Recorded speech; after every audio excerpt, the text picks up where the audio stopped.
What we found was effectively that there weren't any functional, readily accessible clean rooms in the region that either an academic group or a startup company could step into and begin working in. The clean room facility is a very important element in the entire pipeline or ecosystem for taking things from discovery in a laboratory to producing products that can actually help people and move into a marketplace.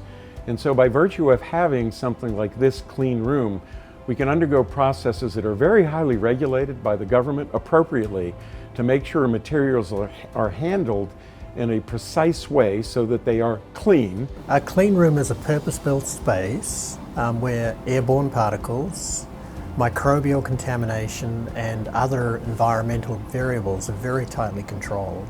My lab has developed new therapeutic strategies for lung and cardiovascular diseases that have shown strong potential in both animal models and patient-derived cells. While these results are very promising, the next and most important step is translating this work into human patients. And this is where the clean room becomes essential.